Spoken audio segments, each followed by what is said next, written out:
Marcos 10, a partir do versículo 13. Marcos é o segundo livro do Novo Testamento. Mateus, Marcos 10, 13. Se põe de pé em nome de Jesus, queridos, para nós lermos. São 3 versículos. E aí depois disso você pode sentar e descansar. Eu vou ministrar a palavra do Senhor agora. Quero aproveitar essa atmosfera de adoração para que você receba essa palavra com um pouco mais de coração aberto, de entendimento e de desejo de estar na coisa de Deus. Aleluia. Marcos 10, 13 diz assim: traziam-lhe crianças para que as tocasse, mas os discípulos repreendiam. Jesus, porém, vendo isto, indignou-se. Eles disse: deixai vir a mim as criancinhas, e não as impeçais, pois das tais é o reino de Deus. Em verdade vos digo, que quem não receber o reino de Deus como uma criança, de maneira nenhuma entrará nele. Tomando-as nos braços, impondo-lhes a mão, as abençoou. Vamos orar? Deus querido e santo, poderoso, maravilhoso, Deus forte, Pai da eternidade, príncipe da paz. Deus, eu me ponho na sua presença nessa hora em oração, e quero te pedir, Senhor, capacita-me, Jesus, para ministrar a tua palavra. Capacita, Jesus, a minha vida, o meu coração, o meu entendimento, para ministrar a vida dos teus pequeninos. Deus, o que eu mais quero, o que eu mais peço é que o Espírito Santo que está em mim, o Espírito Santo que me inspira, também venha tocar o coração dos teus pequeninos. Papai, eu acredito que para que a palavra tenha o que lhe apraz, ela faça o que lhe apraz, Senhor, o Espírito Santo precisa estar do meu lado, falando através de mim, mas também precisa estar no coração dos irmãos, falando para eles, ministrando para eles. Eu sempre digo isso, eu sei que é o Espírito Santo que convence o homem. Então eu quero te pedir, Senhor, que as minhas palavras sejam as suas palavras. Então somente nessa noite, me ensina, me permita ser boca de Deus para a sua igreja. As pessoas que aqui vieram, Deus, precisam ouvir a sua voz. As pessoas que estão aqui precisam, Senhor, sair daqui com a resposta. Então somente eu quero te pedir, Deus, me dê capacidade e entendimento para ministrar a palavra. Como Paulo dizia, Senhor, me dá a palavra de persuasão, para que eu consiga tocar os corações. Em nome do Pai, do Filho e do Espírito Santo de Deus. Amém? Pode se sentar, querido. Amém? Aleluia. Queridos, ontem foi Dia das Crianças. Nós tivemos aqui um evento que, na minha visão, vamos dizer que nós estejamos fechando o balanço hoje do evento de ontem. Para mim, nós fechamos com um saldo positivo. Amém? Nós conseguimos trazer ao longo do dia, eu fiquei pelo menos das 9 da manhã até as 5 no evento, depois teve o ensaio do louvor. Mas falando do evento, nós conseguimos trazer cerca de 35 pessoas para cá, e essas pessoas tiveram contato com um filme que eu passei para eles, um filme que fala do Senhor, um filme que fala do plano de salvação. Depois eu fiz uma oração por todos eles, e eu creio que foi muito benéfico. As pessoas talvez não tinham contato com Deus até então, e pelo menos pela primeira vez passaram a ter. Então é um jogo benéfico, amém? Eu posso ficar um dia inteiro e ministrar uma vida, para mim valeu a pena. Essa é a grande obra. Porque acontece com vocês o que acontece comigo. A gente tem aquela ideia de que a grande obra, quando vem um vaso, né? Você está sentadinho aí no seu banco, aí vem um vaso e fala: olha, eu tenho uma grande obra na sua vida. E logo que isso acontece, você já imagina pregando num estádio, tocando para milhares de pessoas. E eu quero dizer uma coisa para vocês: os maiores e melhores discursos que Jesus fez, ele estava ministrando para uma pessoa. Quem aqui conhece aquele texto que fala: chegará o tempo que os que me adoram adorarão em espírito e em verdade. Quem conhece esse texto? A maioria de vocês conhece. Sabe com quem Jesus estava falando? Com aquela mulher samaritana na beira do poço. Ou seja, um discurso tão tremendo que estava dizendo, ela perguntou: Jesus, os judeus dizem que temos que adorar em Jerusalém. Os nossos pais samaritanos dizem que devemos adorar aqui. Aonde é o lugar certo? Ela perguntou: aonde que nós devemos adorar? Você concorda comigo que qualquer um de vocês, se pudesse perguntar para o Senhor Jesus: Jesus, aonde é que eu devo adorar? Eu creio que essa seria uma das perguntas mais pertinentes a fazer ao Senhor. Jesus, aonde que eu tenho que ir? Qual é a igreja certa? Qual que é o lugar certo, o país certo, o estado certo para ir? E Jesus dá a melhor resposta. Chegará o tempo que os verdadeiros adoradores virão de todas as partes, eles me adorarão em espírito e em verdade. Jesus estava falando para você e para mim, não é o lugar que você está que faz a diferença. O que faz a diferença é como o seu coração está para com Deus. Amém? Porque você pode fazer uma oração cumprida, como os fariseus faziam, ou você pode fazer uma oração curta, como Elias fez antes de derrotar os profetas de Baal. Os irmãos já viram? A oração de Elias não durou nem 10 segundos. Ou você pode também fazer uma oração enorme, como a Bíblia chama, que os hipócritas oram muito. Ou você pode fazer uma oração curta, como Jesus fez antes de ressuscitar Lázaro. Ele apenas disse: Senhor, eu sei que o Senhor me ouve, mas eu quero que, para que esse povo creia, ele diz: Lázaro, sai para fora. Uma oração curta. O que eu quero dizer para você, o que importa é que você ore e que você adore em espírito e em verdade. Amém? Sem que vocês, talvez não sei se vocês conseguiram perceber, mas eu comecei a falar, eu li um texto onde as crianças iam até Jesus. Amém? E eu li um texto que, quando as crianças chegavam até Jesus, no primeiro momento os apóstolos queriam parar essas crianças, queriam impedi-las, e Jesus falou: não, peraí, deixa que eles venham a mim, deixa que essas crianças venham aqui perto de mim. E aí Jesus abençoa, e ele fala uma coisa que, quando eu li esse texto, irmão, eu achei muito interessante. Olha o que ele diz: deixar vir a mim as criancinhas, e não as impeçais, pois das tais é o reino de Deus. Ele está falando, o reino de Deus é dessas crianças. E ele diz assim no versículo 15: em verdade vos digo que quem não receber o reino de Deus como uma criança, de maneira nenhuma entrará nele. Olha que coisa interessante, quando Jesus começou a falar da forma em que eu e você devemos receber o reino de Deus, ele falou para você e para mim: sabe como que você deve receber o reino de Deus? Como uma criança recebe. E deixa eu te perguntar, queridos, vamos começar a analisar a vida de uma criança. Vamos começar a enxergar, porque todos vocês que estão aqui, uns ainda são crianças e os outros já foram crianças. Então nós sabemos o que é ser criança. Irmãos, pensa bem, vamos pensar. Nós aqui vamos pensar. De que maneira uma criança, ela recebe as coisas? Eu quero que você pense comigo na sua infância. Talvez você teve um brinquedo que foi o seu brinquedo preferido na sua infância. Vocês lembram desse brinquedo?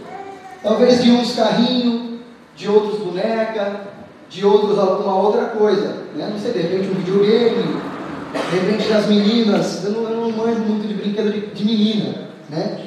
Mas assim, boneca, Barbie, carrinho, castelinho da Barbie, talvez seja isso que as crianças, meninas daquela época gostavam. Hoje é um pouco diferente, mas naquela época. Aí vocês imaginam aquele dia que o pai de você chegou e falou: olha, escolhe o que você quer que eu vou te dar esse presente de Natal. Conseguiram imaginar? Vocês conseguiram lembrar desse dia? Vocês imaginam e vocês lembram de qual foi a sensação que vocês tiveram quando o pai de vocês chegou com aquele presente grande e falou: olha filho, olha filha, o que você queria? Lembra dessa sensação de estar recebendo aquilo que você tanto queria?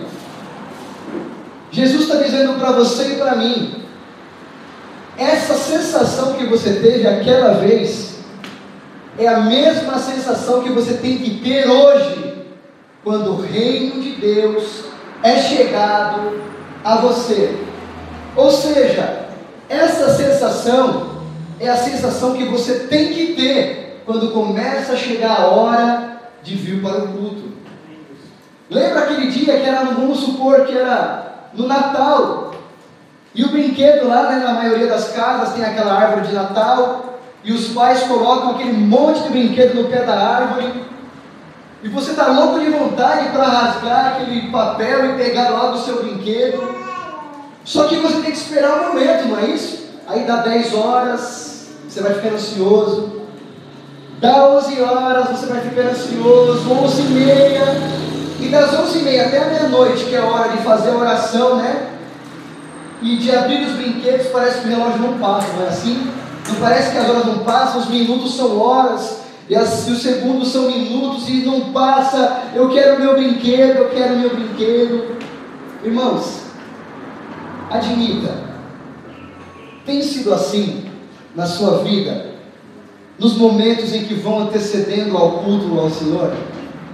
O nosso culto de domingo começa às 6h30, quando dá 6 horas, você olha para o relógio com a mesma ansiedade que você tinha quando você foi receber aquele presente naquele dia?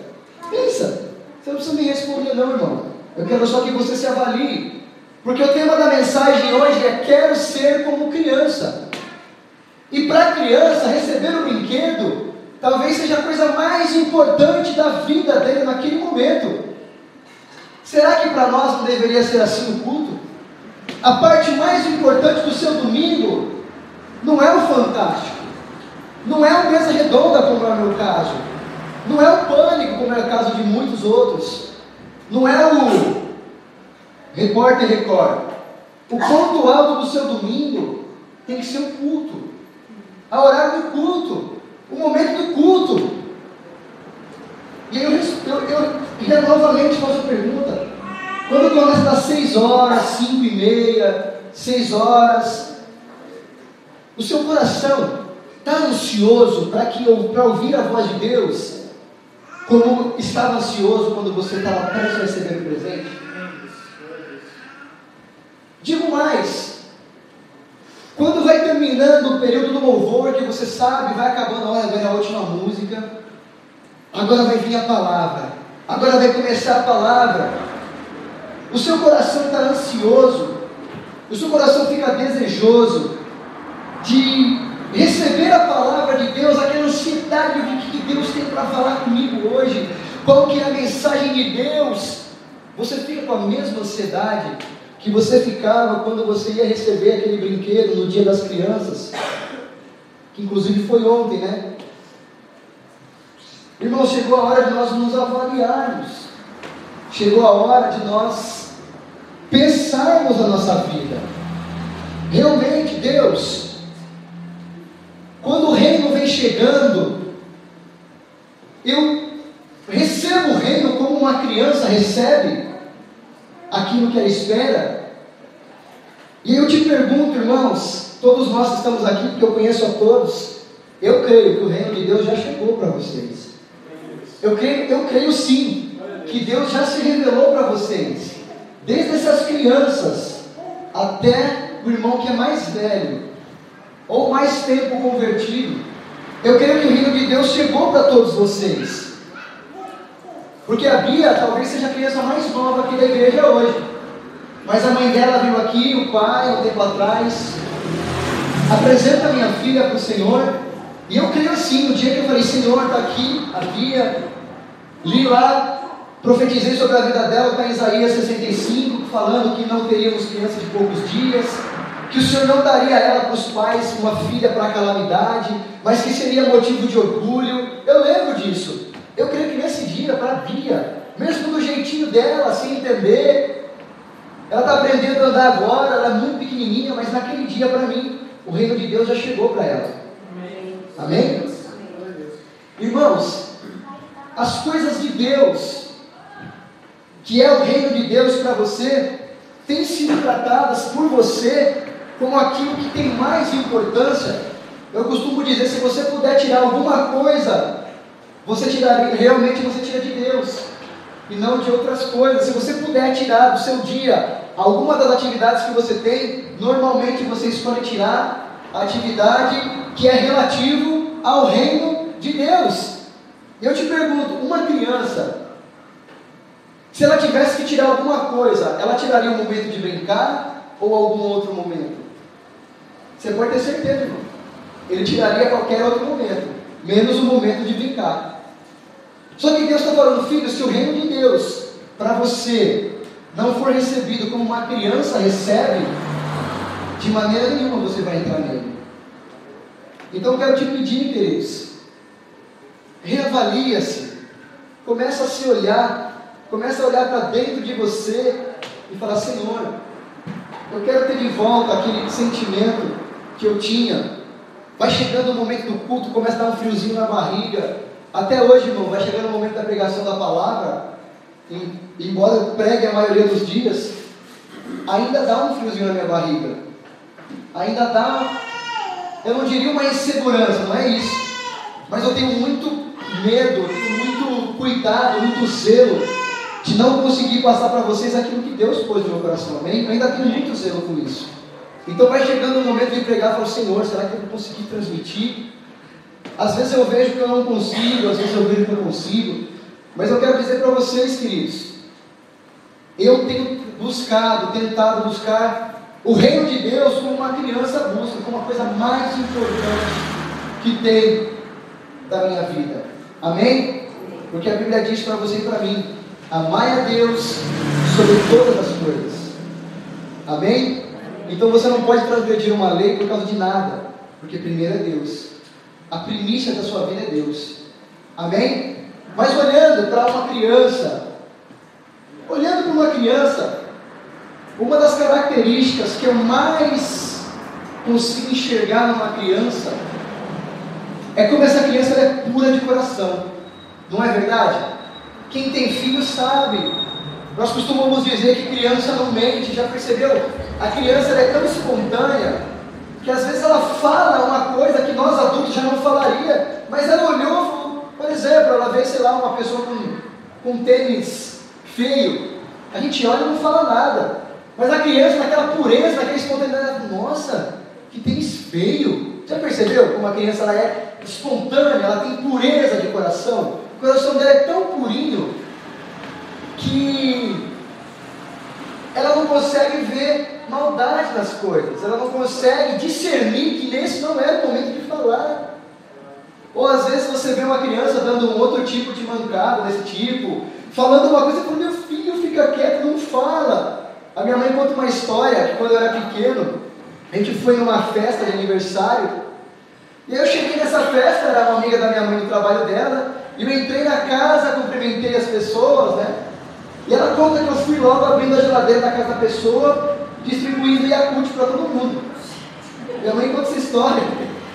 É um pouco engraçada, mas você entende? Eu não tinha maldade no que eu estava fazendo.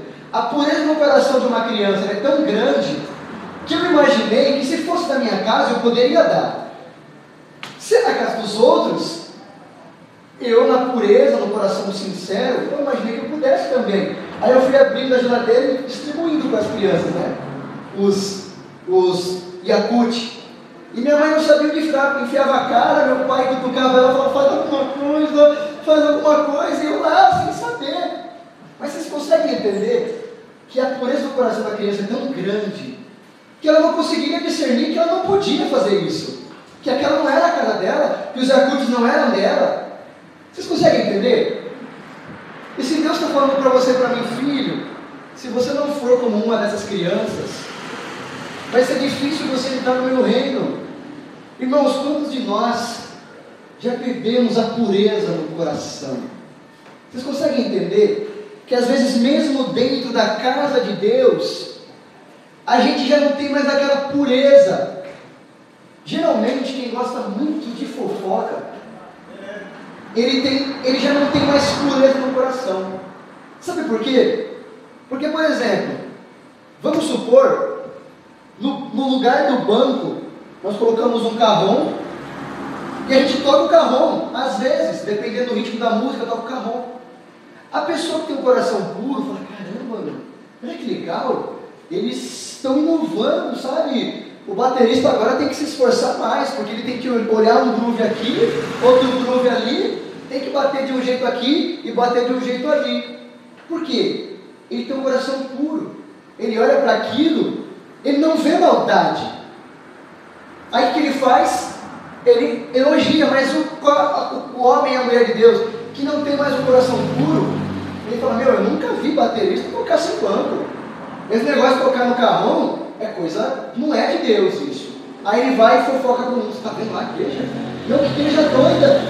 O pastor lá nem terno usa. Você tem que ver, lá é Babilônia. Geralmente as pessoas costumam chamar a igreja batista de Babilônia, de portas largas. Porque como eu peguei há 2 quintas-feiras atrás, nós não temos estereótipos. Para você ser crente, você não precisa ser assim. Você pode ser do seu jeitinho e ser crente. Você não precisa ser uma cópia de ninguém. Seja você. E Deus sabe. Você consegue entender que a pureza no coração, ela está no olhar da pessoa? Olha que coisa interessante. Vamos ler o Salmo 73:1. Eu quero trazer uma reflexão com isso. Continuar falando disso. Salmo é o meio da Bíblia, é o Salmo de Asaf. Esse não é de Davi nem de Salomão, é de Asaf. Salmo 73:1. Olha que coisa interessante do salmista. Asaf é como se fosse um líder de louvor naquela época. Ele era envolvido com música. Olha que coisa interessante. Verdadeiramente, bom é Deus para com Israel e para com os limpos de coração. Irmão, sabe o que eu vejo quando a pessoa tem pureza de coração? Ela não faz acepção de pessoas. Quando a pessoa tem um coração puro, ela olha para mim igualzinho ela olha para uma outra pessoa. Quando a pessoa tem um coração puro, ela olha para a igreja e ela olha para as pessoas que estão fora da igreja do mesmo jeito. É uma outra história que minha mãe conta também quando eu era pequeno, para vocês verem como que é a pureza de coração. A gente morava num bairro, no Previdência, é perto do SP Diversões, no finalzinho da Raposo Tavares. Eu morava num bairro ali. E eu era pequenininho, talvez até menor que o Henrico. E minha mãe estava fazendo as coisas e de repente eu sumi. E ela começou a me procurar na casa, procurar. Quando ela olhou para fora da casa, eu estava sentado na calçada com uma mendiga do meu lado e ela estava com a mão suja comendo frutinha. E minha mãe conta que eu comia as frutinhas junto com ela. Eu creio que ela falava, uma para mim, uma para você. Uma para mim, uma para você. Irmãos, eu era criança, o meu coração era tão puro que eu olhava para aquela mendiga e não fazia exceção dela. Comer da mão daquela mulher que era suja, ou comer da mão da minha mãe que era limpa, não tinha diferença. O coração é tão puro que a gente olha para as pessoas e não se acha melhor que elas. Irmãos, eu vou dizer para você, será que nós hoje, eu digo por mim, teríamos coragem de sentar do lado de um mendigo? Eu não vou nem dizer comer da comida dele, mas compartilhar alguns minutos do Deus que você serve para ele. Será que hoje nós teríamos essa pureza no coração de sentar do lado de um drogado e ministrar o Evangelho para ele falar, olha, Jesus pode tirar você dessa? Você acha que hoje nós teríamos coragem de sentar do lado, vamos dizer assim, de um ex-drogado e colocar ele na mesma posição de qualquer um de nós que nunca passamos por esse problema? Não fazer acepção de pessoas, porque o nosso Deus não faz, mas a gente faz acepção. As igrejas ainda nesse tempo ainda são igrejas preconceituosas, não dão oportunidade para eles alguma coisa. É uma coisa interessante, né? Mas eu pergunto, Deus é bom para aqueles que têm pureza no coração. E Jesus está convidando eu e você a resgatar a pureza de uma criança, a olhar para as coisas como as crianças olham. Amém? Irmãos, eu queria pedir para você e você entender. Você já percebeu, quem já ouviu falar esse termo? Pensar fora do quadrado. Quem já ouviu isso? Esse é um termo muito usado na área motivacional. Você tem que pensar fora do quadrado. Você tem que pensar fora do quadrado. Quer ver como é muito fácil saber que vocês estão pensando dentro do quadrado? Eu vou falar uma palavra e todo mundo fala o contrário da palavra. Por exemplo, se eu falar dia, vocês vão me responder? Todo mundo junto. Dia? Branco? Deixa eu ver. Grande? Pequeno? Deixa eu pensar. Longe? Verde? Por que o contrário de verde é amarelo? O contrário de verde não é amarelo, o contrário de verde é maduro. Você consegue entender? Verde, maduro. Está vendo como vocês estão pensando dentro do quadrado? A criança ela não é assim. Você fala verde, ela pensa maduro, ela pensa uma série de coisas. Os olhos dela não estão nas coisas naturais e dentro do que nós vemos. A criança, se você der um Lego para uma criança, ela vê um monte de coisas. Nós vemos Lego, a criança vê um monte de coisas. Quem já viu aquele desenho, O Fantástico Mundo de Bob? Cara, aquele desenho é a personalidade da criança. Ele tinha uma pequena coisa e disso ele fazia uma história. Para os que são um pouquinho mais velhos, tinha aquele garoto chamado Lucas Silva e Silva, que ele também tinha uma história, ele imaginava. Você consegue entender que os nossos olhos ainda estão muito focados nas coisas naturais? E Deus fala que nossos olhos são a candeia do nosso corpo. Olha que coisa interessante, abre comigo Lucas 11:33. Lucas 11:33. Olha que coisa interessante, diz assim, ó. Lucas 11:33.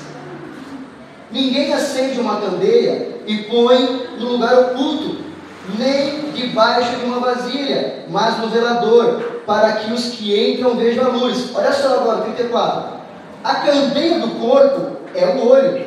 Sendo o teu olho bom, todo o teu corpo será luminoso. Mas se for mau, também seu corpo será tenebroso.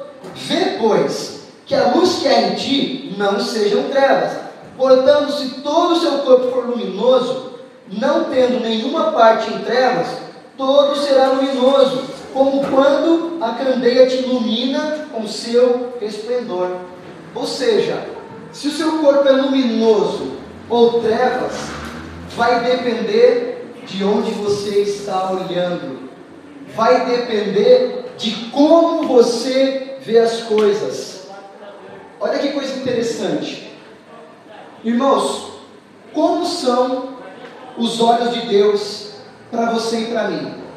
Quando Deus olha para você, você acha que Ele vê o seu passado? Ou quando Deus olha para você, você acha que Ele vê o seu futuro? Como você acha que os olhos de Deus estão sobre nós? Pensa. A Bíblia diz que o Senhor joga no mar de esquecimento os nossos pecados. Então quando Deus olha para mim e para você, Ele não vê o seu passado. Ele vê o seu futuro. O que você pode ser. Por exemplo, Ele vê o que você é e Ele vê o que você pode ser. Por exemplo, imagina que entra aqui hoje um homem usuário de drogas e ele é morador de rua. Quando você olhar para ele, você primeiramente vai ver o presente. Você vai falar, nossa, olha só o cheiro dele, olha isso, olha aquilo. Consequência disso, você vai olhar para o passado. Também, eu não sei o que ele fez para ter chegado aí, não é assim que nós pensamos? Mas quando Deus olha para ele, Deus vê o que ele pode ser, se ele der lugar para Deus. Amém. Glória a Deus. Você conhece alguém assim? Que outrora não era nada e hoje está na presença de Deus? A luz de Deus tem resplandecido? Nós olhamos para uma pessoa, a primeira coisa que vemos é o presente e já logo julgamos o passado também. Deve ter feito isso, deve ter feito aquilo outro. Jesus não. O nosso Deus olha para aquela pessoa e fala: filho, eu consigo ver o que você pode ser. Eu consigo ver onde você pode chegar. Eu consigo ver como a transformação que eu tenho para fazer em você vai te tornar melhor. Irmão, se você for hoje na clínica onde o Alan está e você olhar para ele, você não reconhece o Alan. Você lembra a última vez que ele veio aqui?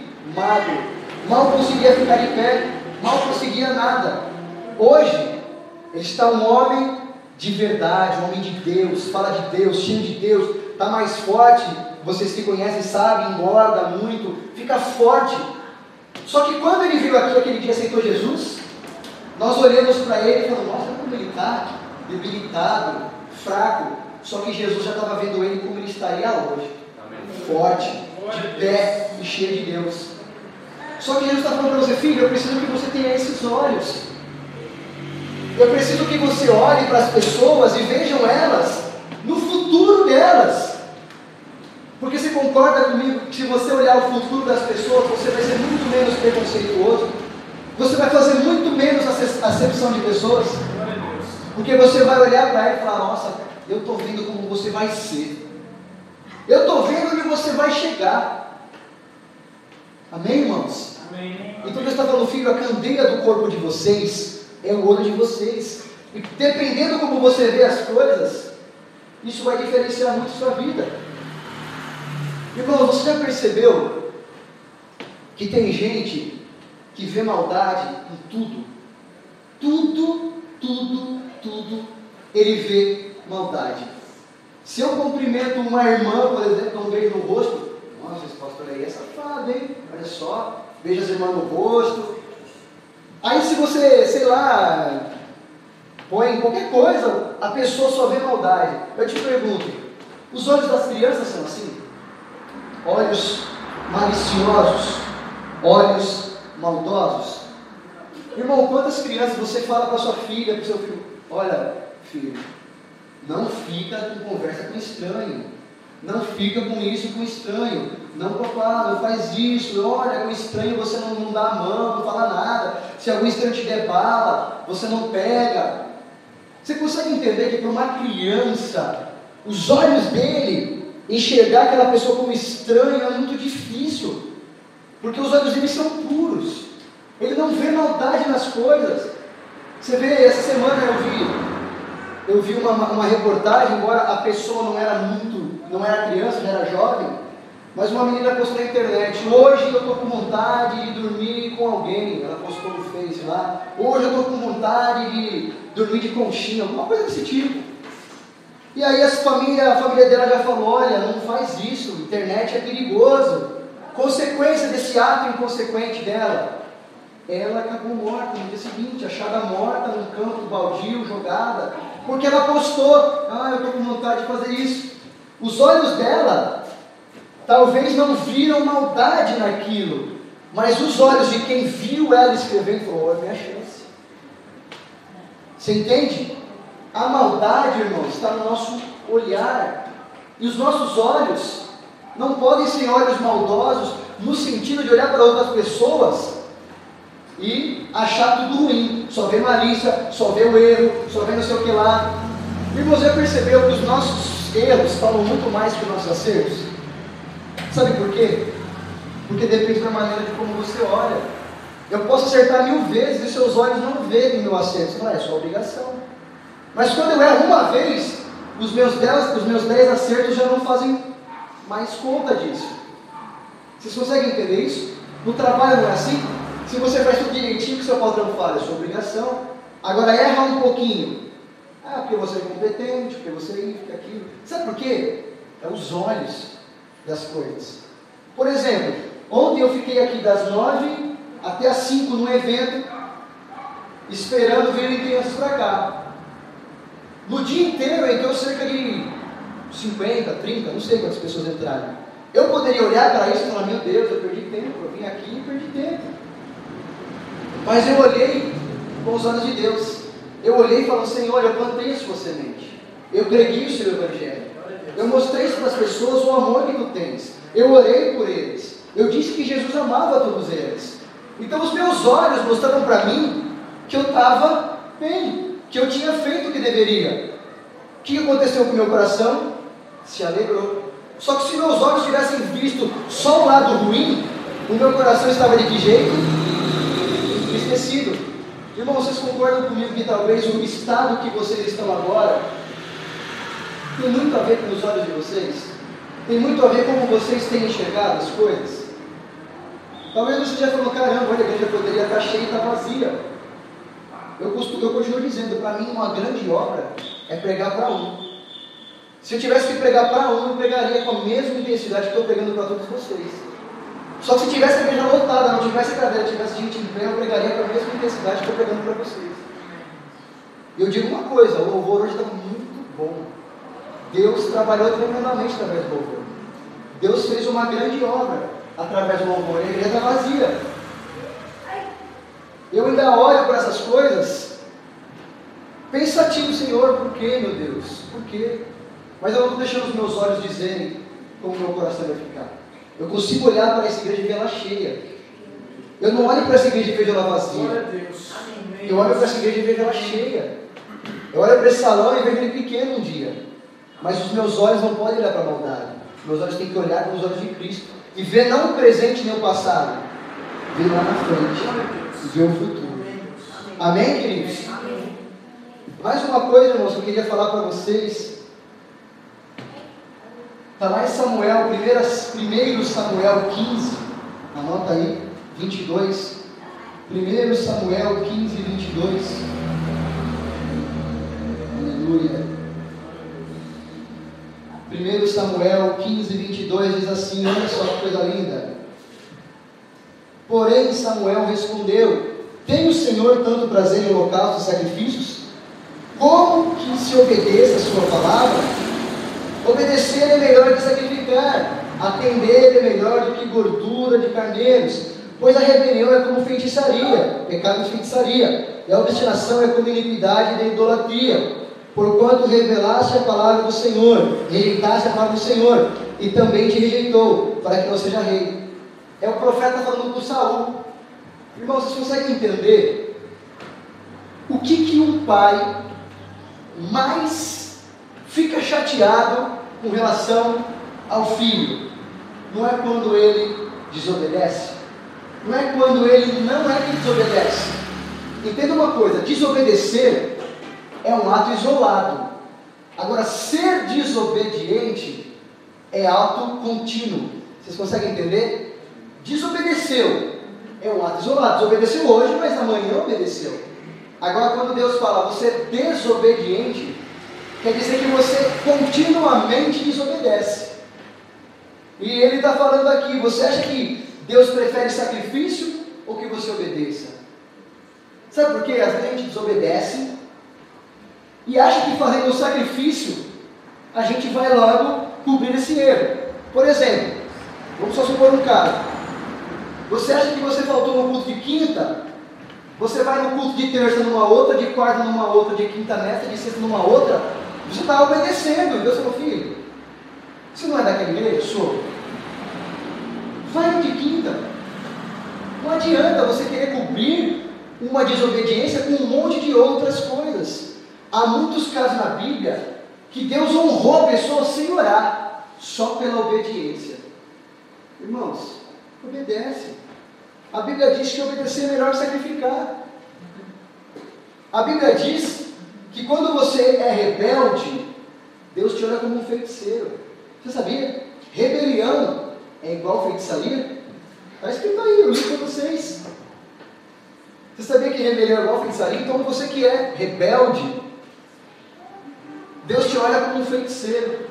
Você e o pó de santo para Deus é a mesma coisa. Deus está falando, filho, obedece. Não seja desobediente. Amém? Mais uma coisa, vamos supor que você tem 2 filhos. Tem 2 filhos. Você tem um filho que toda vez que ele te vê, te dá um abraço, ele dá um cheiro, e ele fica perto de você, e ele fala, pai, quero ficar com você.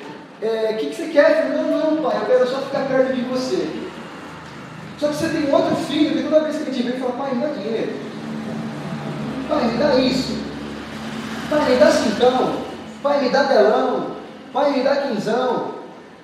Aí você olha para o menino e dá. Aí vem um outro todo amoroso: pai, eu quero ficar com o senhor. O que você quer, filho? Não quero nada, Deus. Não quero nada, pai, eu quero só ficar com você. Aí você, tudo bem, filho, dá carinho.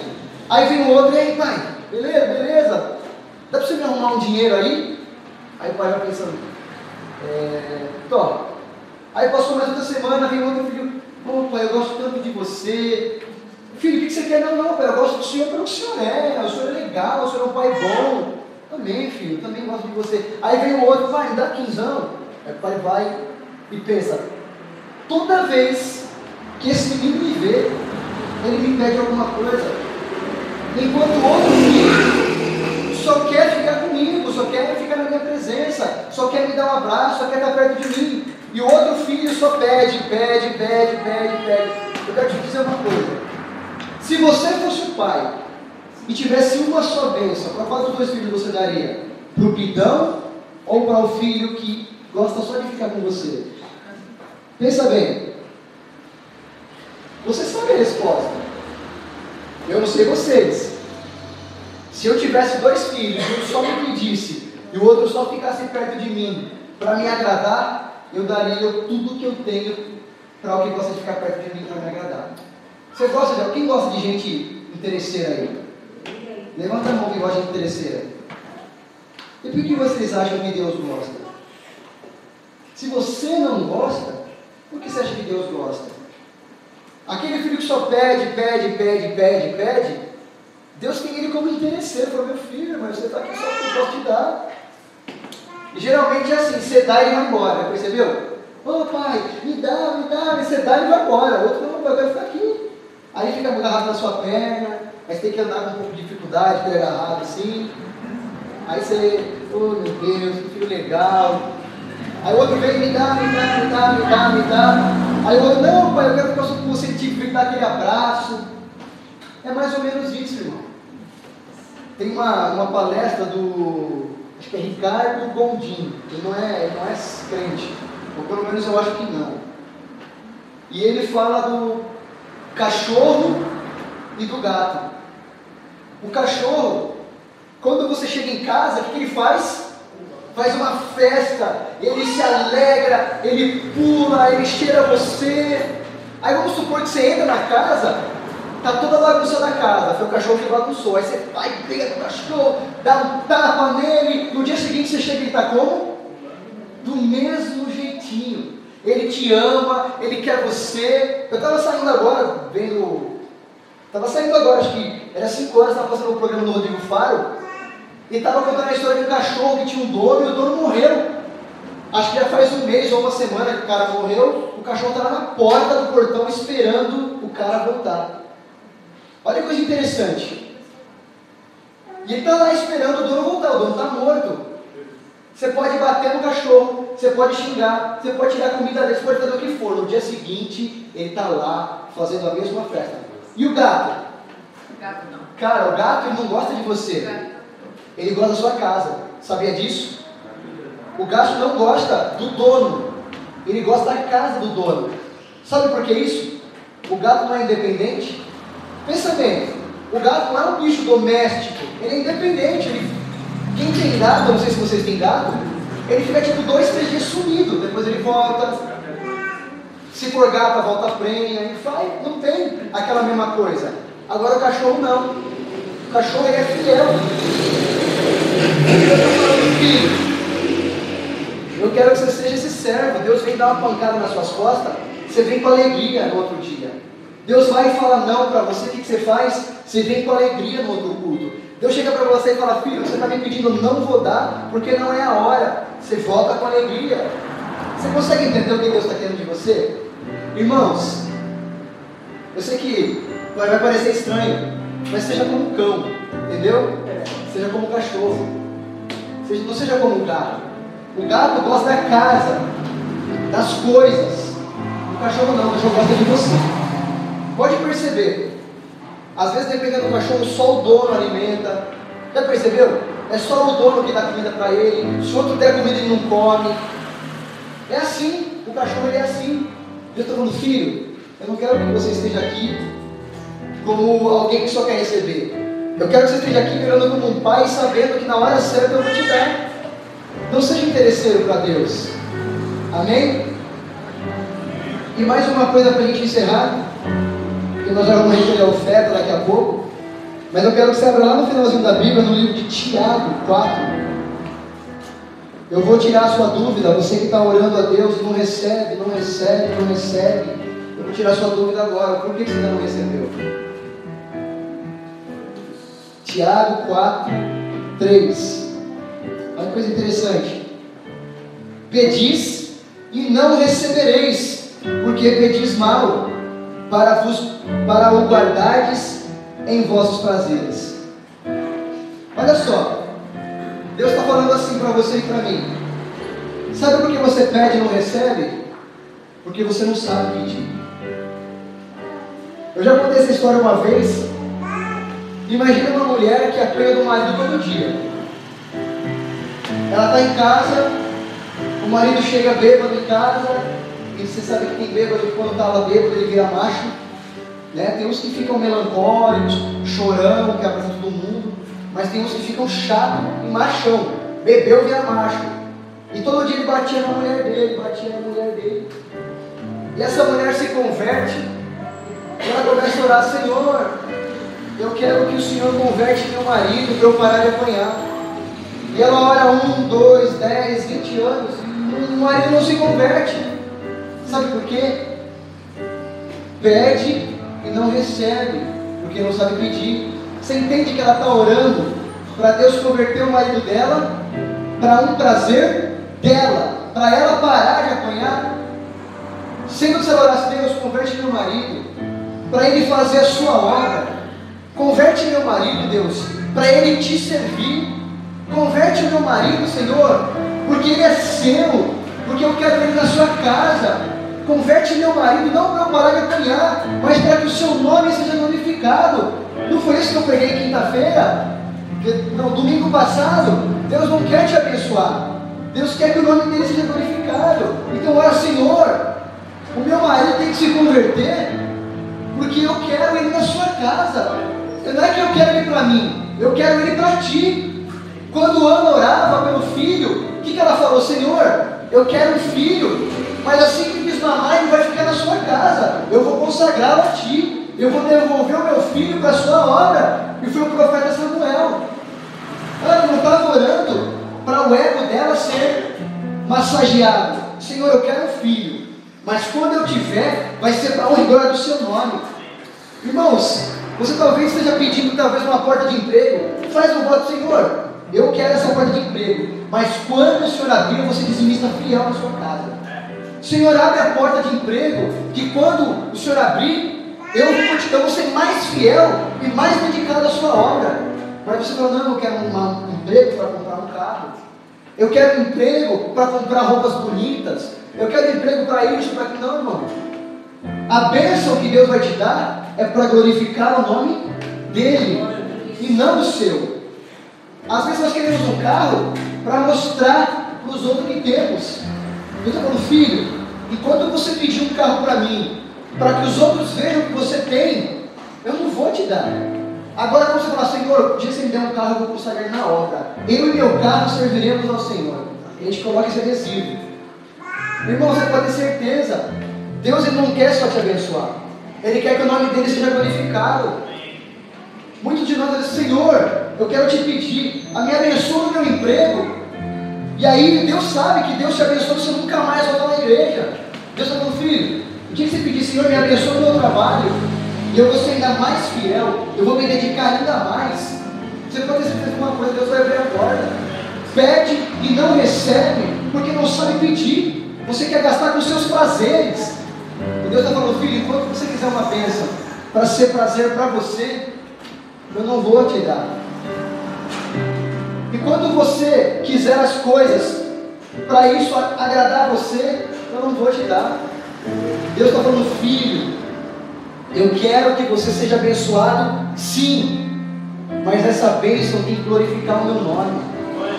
Amém? Portanto, irmão, se você não sabe pedir, muda a sua linha de raciocínio, muda a maneira de pedir e fala: Senhor, o Senhor conhece a minha necessidade, sabe o que eu preciso. Só que se o Senhor me abençoar, agora vai ser sua e não minha. E Deus vai te abençoar. Deus vai. Se há alguém que quer que você seja abençoado, é Deus. Mas Deus não pode ir contra a palavra dele. A palavra dele diz: pede e não recebe, porque não sabe pedir. Então, irmão, basta pedir direito. Lembra de que a sua bênção é para glorificar o nome dele e não o seu. É por isso que eu acredito nessa bênção que vem para a vingança. Tem gente que gosta de ser abençoado para se vingar. Tem gente que gosta, né, aquela canção, né, que eu já falei aqui, que me viu passando na prova e não me ajudou. Quando vê você na bênção, vamos se arrepender. Essa bênção é vingança. Não glorificou o nome de Deus. Ela quis se vingar. Eu estava na prova, você me ajudou. Agora que eu estou na bênção, você vai se arrepender. É vingança. Não é o nome de Deus ser glorificado. Vocês conseguem entender? Porque Deus não é um Deus de vingança. Deus fala: dá outra face. Deus não fala se vinga. Amém? Então, irmãos, eu quero fazer uma oração de 2 minutos. Depois nós vamos entrar na oferta. E nessa oração eu quero que você, que está precisando de uma bênção, né? Vai ser igual a Cassiane, precisa de uma bênção, não vou desistir. Sem ela não vou sair daqui, amém? Mas você vai fazer isso, mas pedindo. O fim da sua bênção é a glória do nome de Deus. Vamos orar, queridos? Se põe de pé. Deus bendito e santo, eu oro nessa noite, Deus, pedindo a Ti que a minha bênção não seja para meu ego ser massageado, mas que a minha bênção seja para glorificar o Seu nome. Deus, a Tua palavra me ensina que se eu pedir sem saber, se eu pedir do modo errado, se eu pedir com a intenção errada, o Senhor não vai me dar. Então eu quero te pedir, ensina Teu povo a pedir, Jesus. Ensina Teu povo a clamar. Ensina Teu povo, Senhor, a abençoar e ser abençoado. Mais uma coisa, Deus, eu estou te pedindo, Jesus. Eu não quero que essa igreja se encha para que todos vejam que eu sou um pastor que tem visão. Eu quero que essa igreja se encha porque ela é sua, ela não é minha. Eu quero que venham pessoas para cá para serem salvas e para glorificar o Seu nome, e não para mostrar para ninguém que eu sou bom ou que eu deixo de ser. A minha oração é essa, Deus, traz um povo para cá, mas mais do que trazer um povo, eu quero te pedir, Jesus, que eu vá lá fora buscá-los. Deus, eu não acredito nesse Deus que espera pela nossa omissão. Eu não acredito que Deus trabalha na minha omissão. Eu sei que eu tenho que ir, Jesus. E uma coisa que eu percebi, a igreja passou a esvaziar quando deixamos de fazer as campanhas. A igreja só passou a não ter mais gente quando nós deixamos de fazer as alianças. E eu quero te dizer, Senhor, eu vou retomar isso. Eu vou colocar nas Tuas mãos de novo isso. E se essa igreja, Deus, chegar o dia que não couber mais gente, não é para mim, não é por mim, é pelo Senhor. Essa obra é sua, essa igreja é sua, essas pessoas são suas, tudo aqui é teu. Então somente, Jesus, esteja conosco. Abençoa, Deus, a cada um que está aqui e ensina-nos a pedir. Espírito Santo, intercede com gemidos inexprimíveis, porque eu não sei orar como convém, e essas pessoas também não, mas o Espírito Santo intercede. Abençoa cada um, Jesus, em nome do Pai, do Filho e do Espírito Santo. A paz do Senhor, amém?